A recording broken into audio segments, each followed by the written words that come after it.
বন্ধুরা, বিগত কত বছরের যে প্রশ্ন আছে সেই প্রশ্নতেও তুমি লক্ষ্য করে দেখতে পারবে এই যে বিভাজ্যতার নিয়ম, এই নিয়ম থেকে অনেক অঙ্ক এসেছে। 2023-এও এসেছে, বিগত অনেক বছরও এসেছে, 2024-এও আসবে।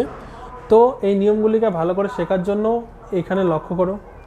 দেখো বন্ধুরা, তোমরা ডিসপ্লেতে দেখতে পাচ্ছ বিগত বছরের কিছু প্রশ্ন। বিগত বছরের এই প্রশ্নগুলো সম্পর্কে আমরা দেখছি, বা বিগত বছরে দেখো এই প্রশ্নগুলোকে ঘাটলে আমরা অনেক কিছু দেখতে পারবো। আর প্রত্যেক বছর 2023-এও দেখেছো, আরও আগের বছরে দেখবে বা আগের সালগুলোতে দেখবে এই যে নিয়ম আছে, এই নিয়মের উপর ভিত্তি করে অনেক অঙ্কই পরীক্ষায় এসেছে। ডিসপ্লেতে সেগুলো আমরা রাখার চেষ্টা করেছি, এবং আমাদের টেলিগ্রাম চ্যানেলটি জয়েন করো। এই যে পিডিএফ আছে সেই পিডিএফটি সেখানে আমরা দিয়ে দেবো।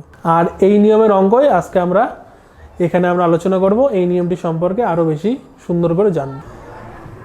ডিভিজিবিলিটি বা বিভাজ্যতার নিয়ম মানে কোন সংখ্যাকে কী দিয়ে ভাগ করা যাবে কি যাবে না, এই সমস্ত বিষয় নিয়েই আমরা আজকে দেখব। তবে দেখো, ছোটো ছোটো ট্রিক্সের মাধ্যমে তোমাদের এই জিনিসটা আমি বোঝানোর চেষ্টা করব। এটা খুবই একটা গুরুত্বপূর্ণ টপিক, বিভাজ্যতার নিয়ম। তবে দেখো, আমাদের যে ফার্স্ট নিয়ম আছে বা ফার্স্ট যে সংখ্যা, সেই সংখ্যার ভিতরে আছে দেখো 2, 4, 8, 16, 32, 64, এই যে কতগুলো সংখ্যা আছে, এই সংখ্যা দিয়ে কোন সংখ্যাকে ভাগ করা যাবে কি যাবে না তার জন্য একটা ছোট্ট নিয়ম আছে বা ট্রিক্স আছে। সেই ট্রিক্সটি তোমরা এখানে দেখো, আমি এখানে বলছি। লাস্ট দেখো 2 টু দি পাওয়ার 1 অর্থাৎ 2, এর জন্য লাস্টের 1 ডিজিট আমরা দেখব। আমি উদাহরণের মাধ্যমে তোমাদেরকে বুঝিয়ে দেবো, চাপ নেই। তবে দেখো আগে ট্রিক্সটা দেখে নাও। 2 টু দি পাওয়ার 2 অর্থাৎ 4, লাস্টের 2 ডিজিট। 2 টু দি পাওয়ার 3 অর্থাৎ 8, অর্থাৎ লাস্টের 3 ডিজিট। 2 টু দি পাওয়ার 4 অর্থাৎ 16 সমান সমান লাস্টের 4 ডিজিট।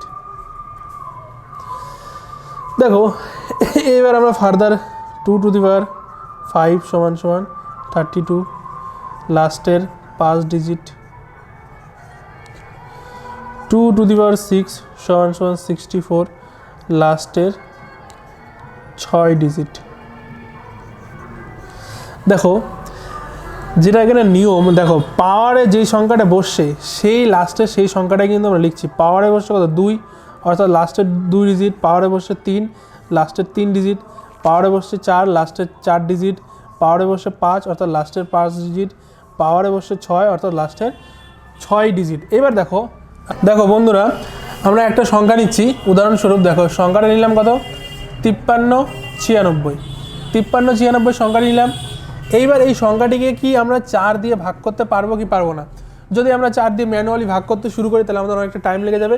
এর জন্য যে ট্রিক্সটা শিখিয়ে দিচ্ছি বা যে ট্রিক্সটা আমি বলছি, দেখো 4 দিয়ে ভাগ করতে পারবো কিনা। অর্থাৎ 4 মানে কত? 4কে আমরা লিখতে পারি 2 এর স্কোয়ার অর্থাৎ পাওয়ারে কত? 2। আর আমি নিয়মে কি লিখেছি যে লাস্টের দুটো ডিজিট শুধুমাত্র আমরা দেখবো, শুধু লাস্টের দুটো ডিজিট দেখবো। দেখো এখানে দুটো ডিজিট লাস্টের বাঁ দিক থেকে দেখতে হবে। দেখো এখানে আছে 96, অর্থাৎ 96কে আমরা যদি 4 দিয়ে ভাগ করতে পারি তাহলে বলতে পারবো সংখ্যাটি 4 দ্বারা বিভাজ্য। অর্থাৎ 4 দুগুণে 8, অর্থাৎ আমরা দেখতে পাচ্ছি যে হ্যাঁ সংখ্যাটিকে 4 দিয়ে ভাগ করা যাচ্ছে লাস্টের দুটো ডিজিটকে। তাহলে আমরা বলবো এই সংখ্যাটি সম্পূর্ণ 4 দ্বারা বিভাজ্য হবে।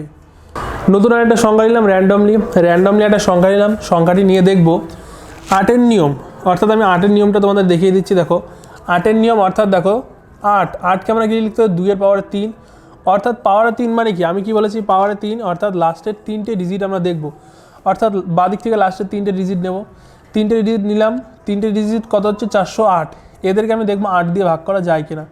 তাহলে 5 8 40, 8 পড়ে থাকছে অর্থাৎ 8 অর্থাৎ আমরা দেখলাম যে সংখ্যাটিকে 8 দ্বারা ভাগ করা যাচ্ছে। তাহলে বলবো যেহেতু লাস্টের 3টে ডিজিট 8 দিয়ে ভাগ করা যাচ্ছে, সেহেতু বলবো সংখ্যাটিকেও 8 দ্বারা ভাগ করা যাবে। এবার দেখো এই সংখ্যাটিকে আমরা দেখি আর একবার 16 দিয়ে ভাগ করা যায় কিনা। 16 নিয়মটা কি? 16 নিয়মটা তোমরা দেখো, 16কে আমরা কত লিখতে পারি? 16কে কত লিখতে পারি? 2 টু দি পাওয়ার 4 অর্থাৎ লাস্টের 4টে ডিজিট আমরা দেখবো। 16 নিয়ম কি বলছে? লাস্টের 4টে ডিজিট সম্পর্কে আমরা দেখবো। তাহলে বাদিক থেকে 4টে ডিজিট নেবো, 1 2 3 4টে, অর্থাৎ এই 4টে ডিজিট নিলাম। এই 4টে ডিজিট নিয়ে দেখবো যে 16 দিয়ে ভাগ করা যায় কি যায় না। দেখো 64 08, একে যদি আমি 16 দিয়ে ভাগ করি 0 8 পড়ে থাকছে, তাহলে দেখো লাস্টে কিন্তু এটার ভাগ করা যাচ্ছে না, যেহেতু এই যে লাস্টে যে 4টে ডিজিট নিয়েছে বা 4টে সংখ্যা নিয়েছে এটাকে ভাগ করা যাচ্ছে না কত দিয়ে, 16 দিয়ে, সেহেতু বলবো এই সম্পূর্ণ সংখ্যাটিকে 16 দিয়ে কোনো সময় ভাগ করা যাবে না, 16 দিয়ে ভাগ করা যাবে না। 3 6 9 নিয়ম সম্পর্কে আমরা আলোচনা করছিলাম, সেটা দেখো আমি বলছি। যেমন দেখো 2 7 5 4, আমি এরকম একটা সংখ্যা নিলাম, দেখবো সংখ্যাটি প্রথমে দেখবো 3 দ্বারা বিভাজ্য কিনা, তাহলে 3 দ্বারা 6 দ্বারা 9 দ্বারা এই অঙ্কগুলো করতে গেলে আমাদের একটা নিয়মকেই ফলো রাখতে হবে, সেই নিয়মটা দেখো, এই অঙ্কগুলির যোগফল 3 6 কিংবা 9 দ্বারা বিভাজ্য হতে হবে, অর্থাৎ অঙ্কগুলির যোগফল 2 যোগ 7 যোগ 5 যোগ 4, তাহলে এটা করলে 7 আর 2 9 আর 5 আর 4 9, তাহলে 9 9 18, 18কে আমরা 3 দিয়ে ভাগ করতে পারি 6 হয়, তাহলে বলবো সংখ্যাটিকে অর্থাৎ 2 7 5 4 এটা 3 দ্বারা ভাগ করা যাবে। এই যে অঙ্কগুলো অর্থাৎ ডিজিটগুলোকে যেহেতু যোগ করছি সেহেতু বলা হয় ডিজিট সাম, বা ডিজিটগুলোকে যোগ করে যদি 3 দ্বারা ভাগ করা যায় তাহলে বলবো সেটা 3 দ্বারা ভাগ হবে। ঠিক সেরকমই দেখি 6 দিয়ে একটি সংখ্যা, দেখো 3 6 9 নিয়ম, দেখো আমরা একটা সংখ্যা নিলাম 6 3 7 9, এই সংখ্যাটিকে দেখবো, যেমন 3-এর নিয়ম দেখালাম, পরবর্তী দেখবো 6-এর নিয়ম। 6-এর নিয়ম করতে গেলে অঙ্কগুলিকে সেম যোগ করব, যোগ করে দেখবো 6 3 9 আর 9, তাহলে কত হচ্ছে 18, তাকে যদি আমরা 6 দিয়ে ভাগ করি 3, তাহলে বলবো এই সম্পূর্ণ সংখ্যাটিকে আমরা 3 দ্বারা ভাগ করতে পারবো, বা 6 দ্বারা ভাগ করা যাবে। বোঝা গেল 6-এর নিয়ম। এবার দেখো আমরা করছি 9-এর নিয়ম।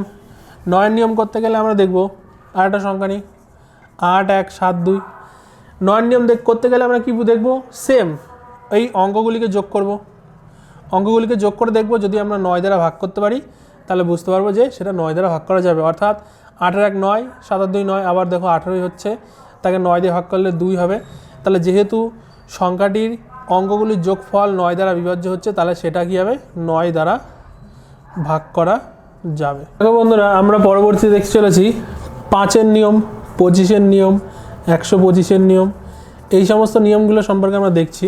দেখো 5-এর নিয়ম, 5-এর নিয়ম দেখতে গেলে আমাদের একটা জিনিস দেখতে হবে 5 টু দি পাওয়ার 1 হয়, অর্থাৎ লাস্টের ডিজিট, লাস্ট 1 ডিজিট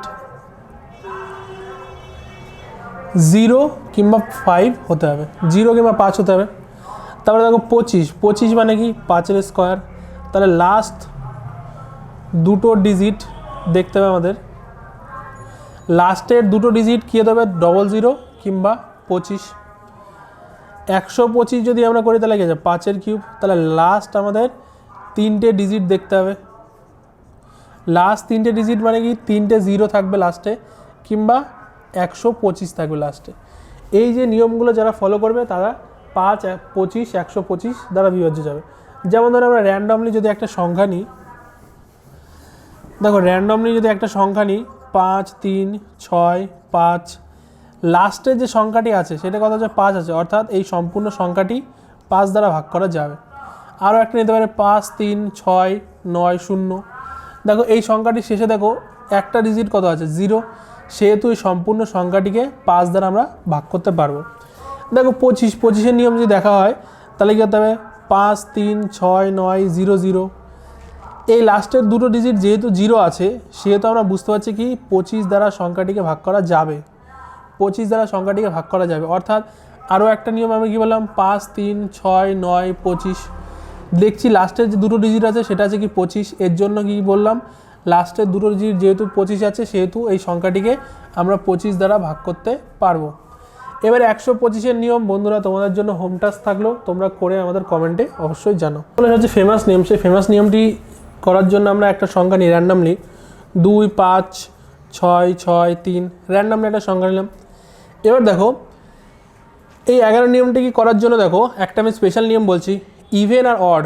দেখো ইভেন প্লেসে যারা আছে তাদেরকে আমি যোগ করব অঙ্কটিকে, আর অড প্লেসে যারা আছে তাদেরকেও যোগ করব, যোগ করে এই অড প্লেসে যে সংখ্যাগুলো ছিল তাদের যোগফল দেখো 6 আর 3 9, 9 আর 2 11, আর অড প্লেসে যারা আছে 5 আর 6 11, অর্থাৎ 0, দেখো এই ইভেন প্লেস আর অড প্লেসের যে বিয়োগ ফলটি আছে সেই বিয়োগ ফলটি যদি 11-র গুণিতক হয় বা 0 হয় তাহলে আমরা বলবো কি সংখ্যাটিকে আমরা 11 দিয়ে ভাগ করতে পারবো।